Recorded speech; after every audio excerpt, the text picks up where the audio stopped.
Hi there, this is David and welcome to all the mainline Final Fantasy games ranked. We're going to be looking through from Final Fantasy 1 all the way up through Final Fantasy 16 today. I did a video very similar to this way back when, but that was before 16 released, and that was before I kind of was attuned into the industry. It's amazing what running a YouTube channel does and how it really makes you critically think about games as you go through them. And also, I'm a bit older now and a bit wiser, so I have some new favorites, some new worst ones. The whole order really has changed. I've been a huge fan of the Final Fantasy series since I got the very first one whenever I was 8 years old. But first, before we begin with this ranking, let's have a word from our sponsor. Today's video is sponsored by Rune Factory 3 Special in collaboration with Xseed and Daredrop, which is available now for the Nintendo Switch and PC via Steam. Here, you bridge the divide of an ancient schism between humans and monsters as a half-human, half-woolly protagonist, Micah. Farm, fight, and fall in love as you revisit a classic in the series that perfected the blend of an RPG and life sim genres. Settle down in an idyllic fantasy town as a young adventurer with a monstrous secret in Rune Factory 3 Special, remastered now for a new generation. So, if you're as excited about this as I am, please be sure to use the link located in the video description and pinned comment to get your own awesome Golden Memories Collector's Edition. And now with that, let's get on with all the mainline Final Fantasy games ranked, from worst to best. First up, we have the Sid Sofair tier. The Final Fantasies that are cantankerous, dried up, crotchety, and just a bitch to play. Number 17, Final Fantasy II. The debate over what really constitutes a Final Fantasy actually started here, not with 16. And I am here to say, this is not a real Final Fantasy game. It is a saga game masquerading as a Final Fantasy. In fact, the lead designer went on to create that illustrious series and use this game as the base for that. You can really see it in the way that your stats progressed, and the way that you got invisible, convoluted penalties for the most basic of things, like equipping a shield or armor, making your evasion and magic just tank to the floor, to that huge, sprawling open world where you could go to one of the endgame towns right from the start. I guess it all sounded good in theory, but in practice, it just leaves you wandering around like a chicken with your head cut off. I felt like the first Final Fantasy was one of the best RPGs ever on the NES, but if this one was the first in the series, then it would have never gotten off the ground. Number 16, Final Fantasy 15. I am sorry, but I just didn't like this game at all. Not one iota.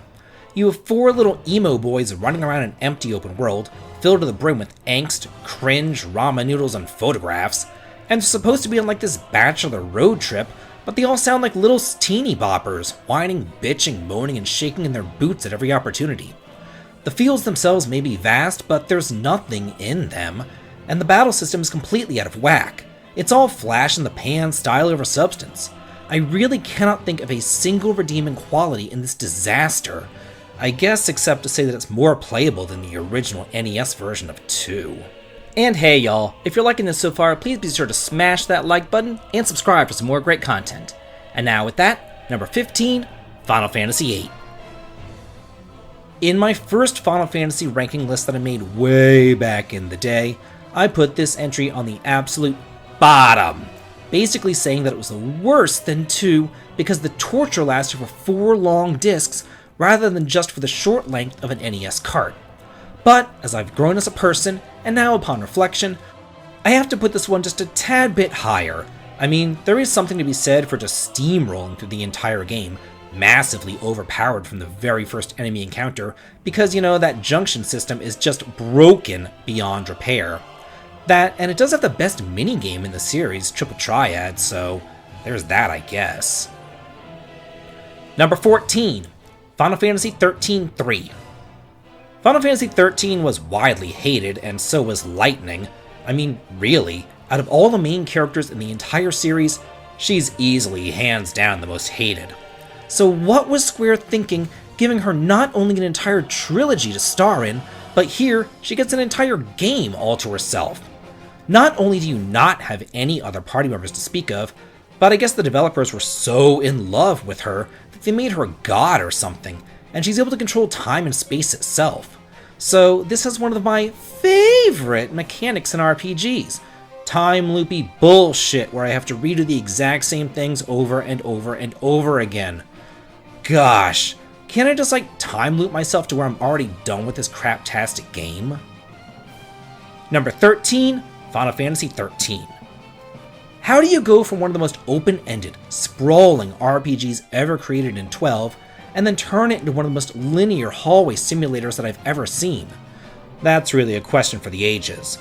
The HD era ushered in a lot of horrible things for RPGs, which we are only just now slowly getting rid of, but all the worst of them are encapsulated here.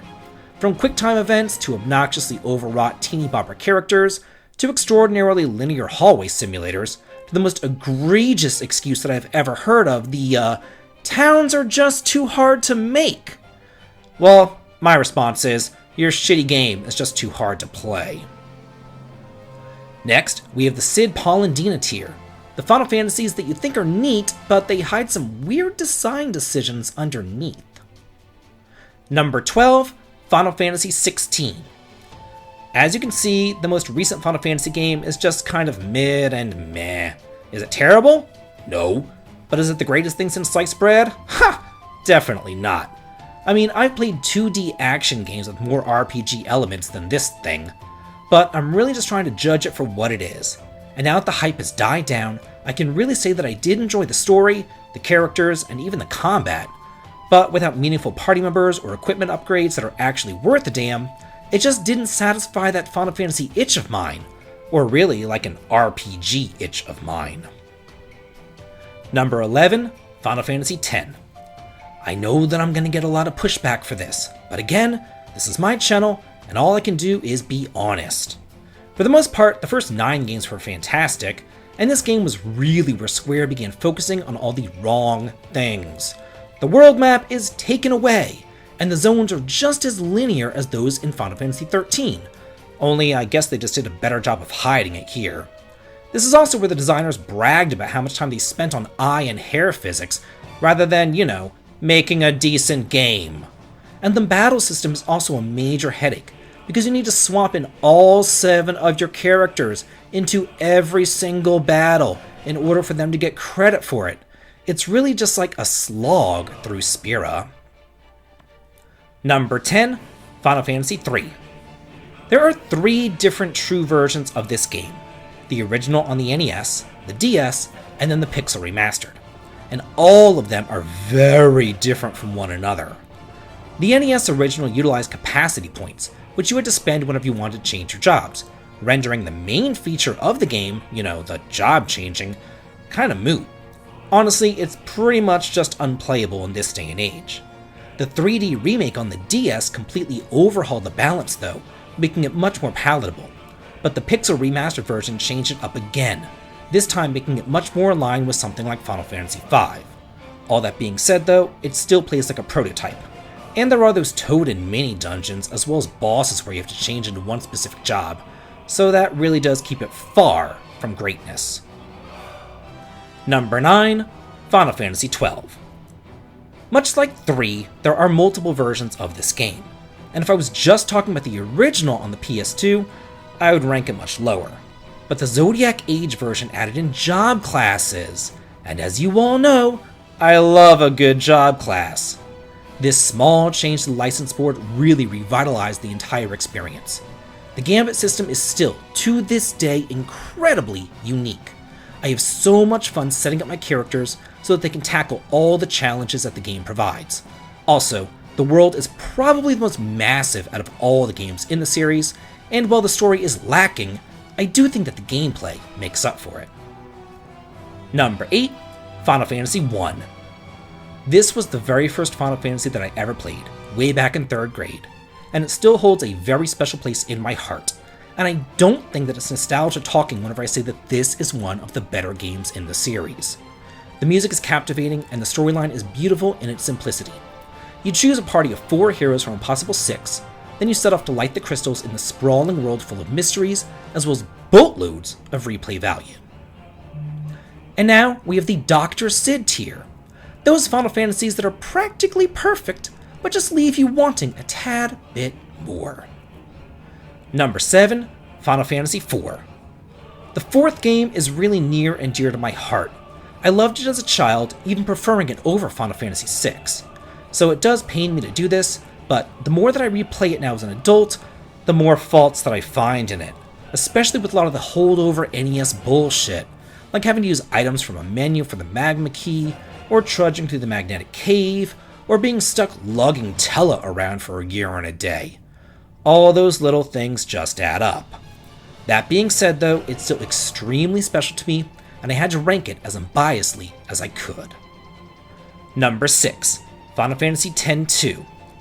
I do know that this game gets a lot of hate, because, let's be real, the storyline is like the dumbest thing that you've ever seen in your entire life.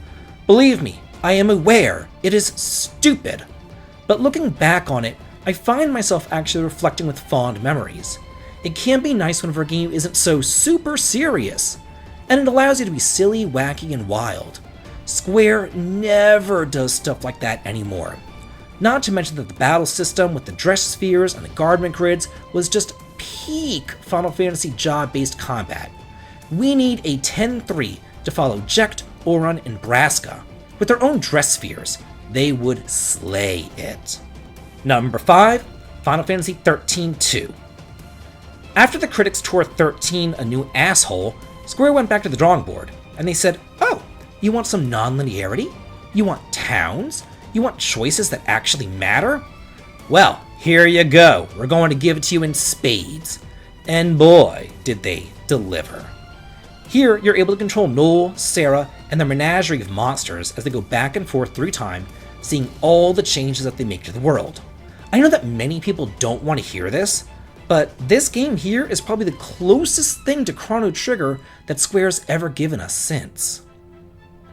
And finally, we have the Cid Telemon tier. Those Final Fantasies that you would just die for because he's... Oh, wait, no. The games are just so perfect. Number 4, Final Fantasy VII. When Square left Nintendo's clutches, they decided to go all out and really stick it to the big N and let them know what they were missing. Final Fantasy VII was a watershed game, not only to me, but to the entire genre. It was the reason why I bought the PlayStation and abandoned Nintendo until the Wii era. Square didn't let me down, and I continued down Sony's line ever since. From the story, to the characters, to the massive world filled with secrets, this is just amazing. Not to mention that great materia magic system. They just don't make them like they used to. Number 3, Final Fantasy VI. If you go back and you watch some of my earlier videos, you will find that I was actually a bit biased against 6. Growing up, I didn't like it as much as 4. I didn't like that whole everybody can do everything thing, and I didn't like grinding at the Magicite either. I also didn't really understand how the Esper leveling bonuses worked. I was a dumb middle schooler, so what can I say? But now, whenever I go back and play it, I can totally see what everybody was raving about. I guess it's just really interesting how your preferences can change as you get older. It is okay to admit whenever you're wrong and change your mind, and in this case, I definitely have. Number 2, Final Fantasy IX. For the longest time, this was my absolute favorite Final Fantasy game. I adored it. From the music, to the characters, to the world map, to the storyline, to the excellent way that you gain abilities, everything is just so well done, and it's really difficult to find fault in this one. And I, for one, am super hyped for the eventual remake. But all that being said, there is just one more game in the series that keeps me constantly coming back for more. I could literally play the next game over and over and over again and never get sick of it. It is my one desert island game. And that, my friends, is number 1, Final Fantasy V. I have played through this game more than any other Final Fantasy game, bar none. I played it normally, just switching jobs as you get them, and checking them out and having fun. I've played through it where I've created a challenge from the get-go, and everybody has to be stuck in their one job that I've given them. I've played through it as a 4-job fiesta, which is really a whole lot of fun, and I've also played through it over on the Twitch, where I do a random job challenge, and the audience is able to make me randomly roll the dice to force me to change jobs. I just cannot overstate how much replayability this gem has. There are multitudes of hidden secrets, and the silly story has just skyrocketed it to my absolute favorite in the entire series. There is just joy and beauty in its simplicity. So that's it for my ranking of all the offline Final Fantasy mainline games. How would you rank them? And let me know what your favorites are. Let's get a discussion going on here, and let's all talk and chat about it, because I'm always in the comments too. And if you like what I do here on the channel, please head on over to the Patreon to sign up for early access to my videos and behind the scenes photographs. The link to it is in the video description. And as always, please like, comment, and subscribe, and have a good day.